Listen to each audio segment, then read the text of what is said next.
Want to have less stress? Just give up this one thing. So what's the one thing? Well, we're looking at the idea of conflict occurring when someone, you or I, moves away from what's actual, what is.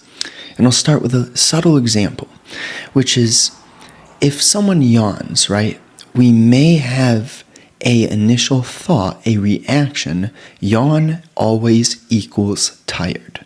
But, now I'm not saying that when you yawn you're not tired, but I am saying the fact is what's actual is just simply that one has yawned. And what isn't actual is the assumption, the thought, that every time someone has yawned, it guarantees that they're tired. So how do you see that? Not just this example, but the structure in general. I feel this is a valuable structure to look at because there's a difference between observation, someone is yawning, this is just a thing someone is doing, and saying, yeah, they are tired. This is an interpretation of what is happening. And this is, of course, like a simple example, but we can find this structure, I feel, often in daily life. Are we observing or are we interpreting what is happening? And if we are not aware, it's an interpretation. And what is an interpretation? An interpretation is the ego applying what it has learned in a lifetime. So it's taking a look at past experiences and projecting those past experiences onto what is happening. Because the ego only knows what it has seen. And therefore, it can only take the knowledge it has already consumed and apply this to what it's seeing. And this prevents it from seeing what is actually happening. How do you feel about this?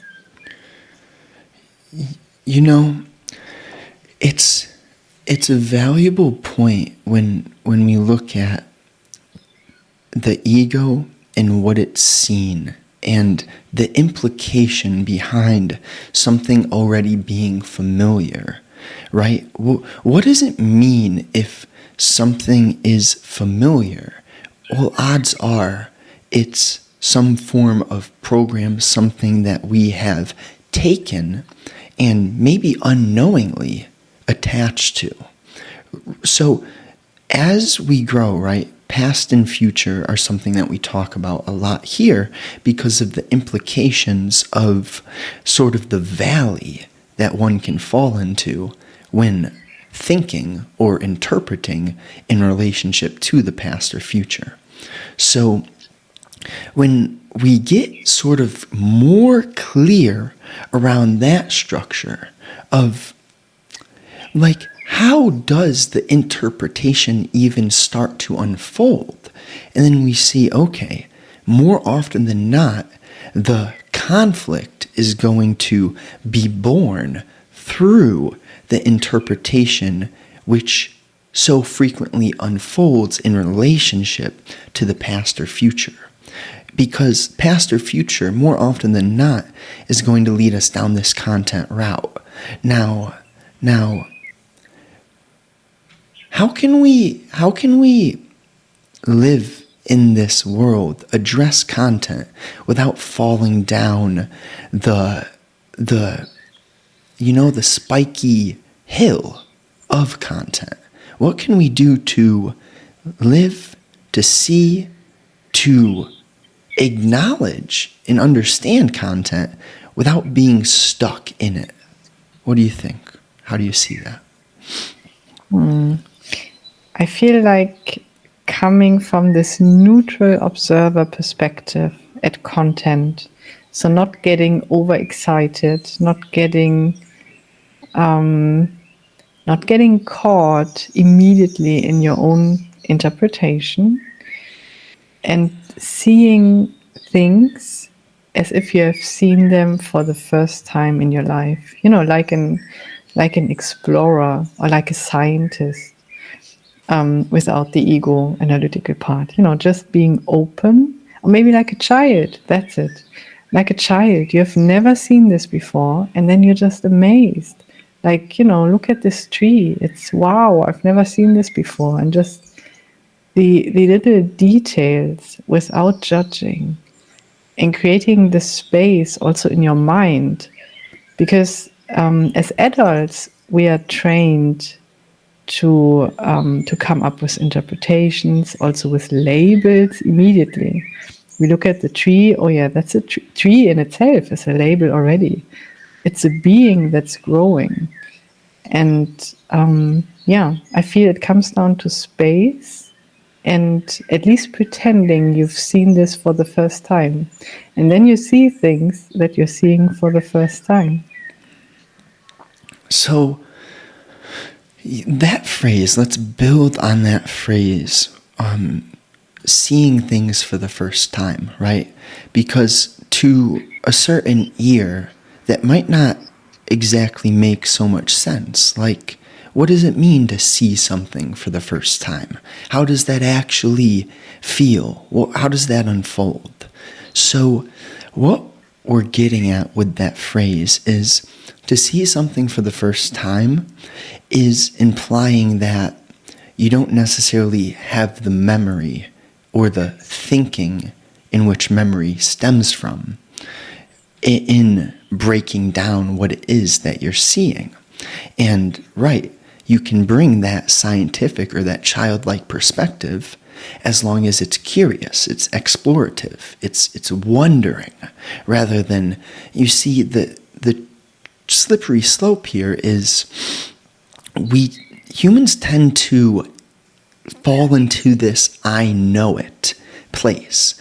And when we know things, we no longer have the curiosity, the exploration, that essence which allows for the space for something to potentially be seen in a new way.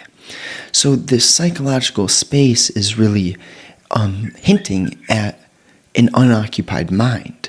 Because, well, the truth is that many of us may not have the energy to see it, but our minds are constantly chattering. And everything that we're speaking on here is to just subtly, and maybe not so subtly, allow for you to potentially just get a little bit more space. And with that space, you might have that ability, you might start to notice the nature of the constant chatter. So now, what do we do? What do we do when we start to notice that our mind is constantly chattering? Not necessarily practically, but how does one see and use what they see, that constant chatter, as a lever which can sort of be a gentle guide in moving through this life naturally? And we just have to not chase the unoccupied mind, but see clearly that the noticing is a win. Because you cannot and you will not ever improve something that you don't admit or recognize could be sharper or more accurate or just a little different, right? We don't even have to have a direction for this. So the real thing here is the noticing without judgment. To notice that one has yawned without judging that yawn in relationship to being tired. Now, what do you think there? How do you see that? I feel this is valuable to notice your own chatter, because it's a mirror. It's a mirror of yourself. And the thing is, the mind has been programmed. Everything you went through life, and this was turned into programs, and now they're running in your mind. And especially like what your immediate environment has told you as a child, this has a significant influence on the chatter, or this is the chatter in your mind. And often we are not aware at all because we are so used to it. The thing is, when you're used to something, you fall into unawareness, and then you don't see it anymore because it's normal. It's completely normal to you. You don't question it. And then becoming aware and just observing, like, what kind of chatter is going on in my mind. And this tells you a lot about yourself. It's a mirror. It's something about, it tells you about your energy. It tells you about your perspective of yourself. It tells you about how you view the world. And it's quite revealing, I feel, to observe. And as I heard you say, the first step is observing and not judging. And this is the valuable part, not judging, because judging is again something that's coming out of the ego. Judging comes out of your past programming. So this is tricky because you want to observe the chatter, but when you judge the chatter, you are in the chatter. That is, the judging is the chatter. And so again, observing your judgment when this comes up, this is revealing. It will tell you a lot about yourself. See, that's precise. It's not only the noticing of the chatter, but the noticing of how we judge our chatter.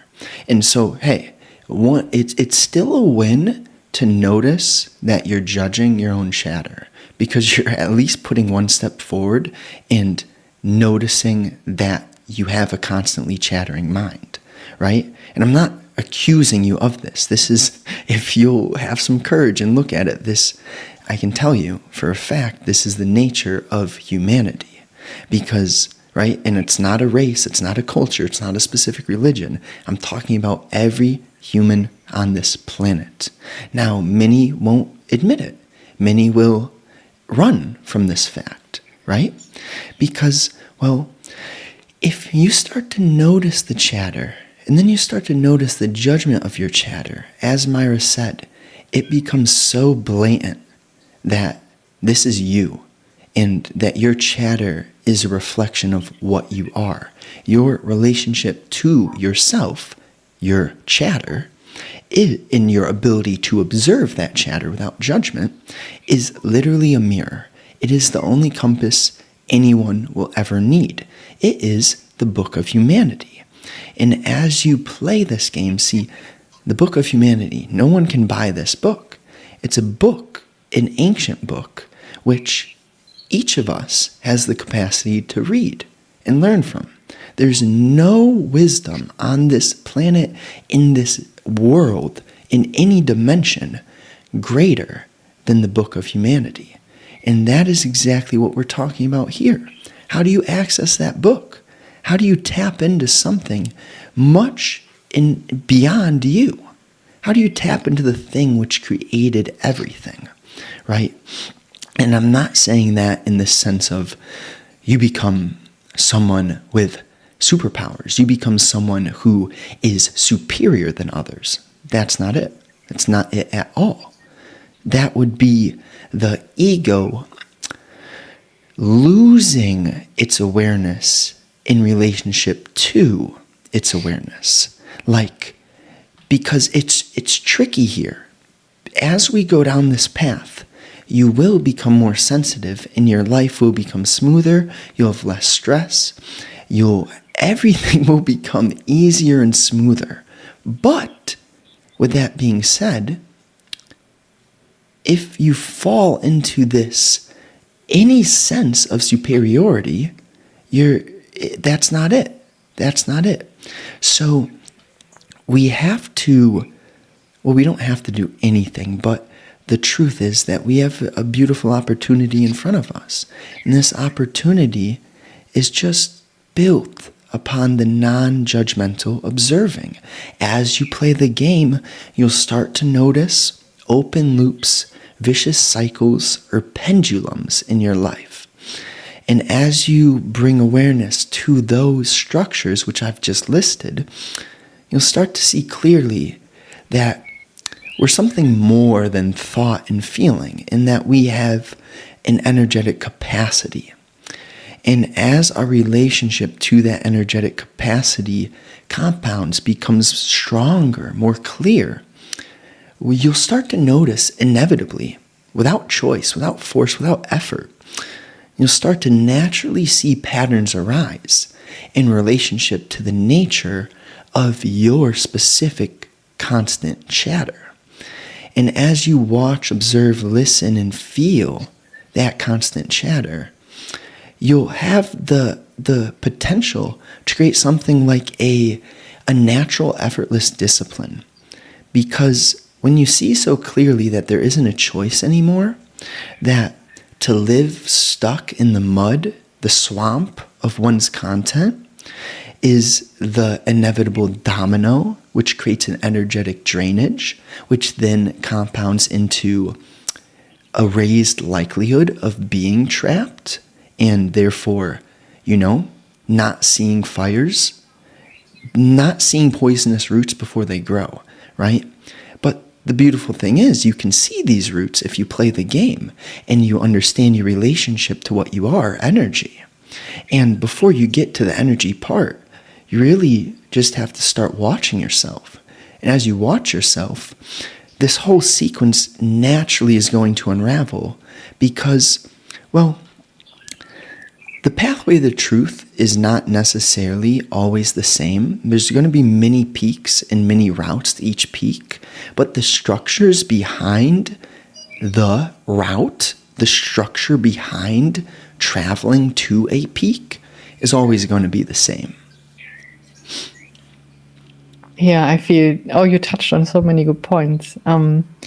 It's like installing an inner guardian that alerts you every time you fall back into your old patterns. Anytime this chatter is coming up, and every time you view the world through those glasses of the chatter, because this is what's happening. You're unaware of the chatter. This kind of like twists your view, or it puts on a certain glasses, and then you view the world through those glasses and you can't see anything else because you're so focused on this perspective. And raising the awareness, having this inner guardian, this can be trained. And this is the good news. So, and this is something I feel, this is a structure of freeing yourself of those, of the chatter, of the negative energy. And so the raising the awareness and creating the space to let the awareness take over and just observe. And how do you feel about this? It makes sense. It really does. And one thing I want to emphasize is, right, we heard Myra use this phrase, which is a good phrase, inner guardian. And I just want to build on the fact that the inner guardian, right, inner, it's not something different from you. The inner guardian is not something outside of you. It is not something detached from you. The inner guardian is you. It is you. And of course, maybe we have parts of us. Maybe there are different aspects to what we are. But I don't want you guys to listen to this, hear the phrase inner guardian, and be like, so how do I come into contact with this thing? Like, it's you. It's literally you. And you don't have to come into contact with it. You are it. What you have the opportunity to do is to understand all the things which block your communication with the inner guardian. It's not by saying, how do I reach this place? How do I get there? You're already there. You're there. You just have to study, observe, watch the patterns, the structures, the sequences which block it. In the constant chatter, which this entire conversation has been founded upon, that's one of the big blockages. If your mind is never silent, you will not ever have that inner guardian, that river of life, that thing that is nameless, communicate with you. But if you can quiet your mind through having an insight into the nature of this conversation, the nature, the diabolical deviousness of the ego's constant chatter, that self-obsession, that division, that loneliness, fear, greed, anger, that all sprouts from the constant chatter. If you can see that for what it is, then maybe that space is created for that inner guardian to be heard. It's like a flute. It's the gentle flute. And the constant chatter is that mother, it's that trumpet. It's that blaring trumpet. It's that Honda Civic, which they cut the exhaust and it just is so loud. But it's not quality. It's not quality. Sorry, Honda Civic owners. There are some good Honda Civics out there. So, I appreciate you guys. I really do. I'm grateful. And if you enjoyed this, I write a daily letter. You'll probably like that if you enjoyed the video. Link in description. And anything else you want to say? Yeah, I appreciate you guys too. And I write a weekly newsletter, and I think we put the link also in the description. Yes, we do. Yes, we do. So let's go. Let's go. All I got to say is if you're on YouTube, I'd love to hear your response. You know, what was the nugget? What piqued your curiosity? What, anything. Just if you want to share some thoughts, but, make them structural thoughts, please. And for the podcast, if you're on Apple or Spotify, drop a review, a rating, have a wonderful day. Let's go.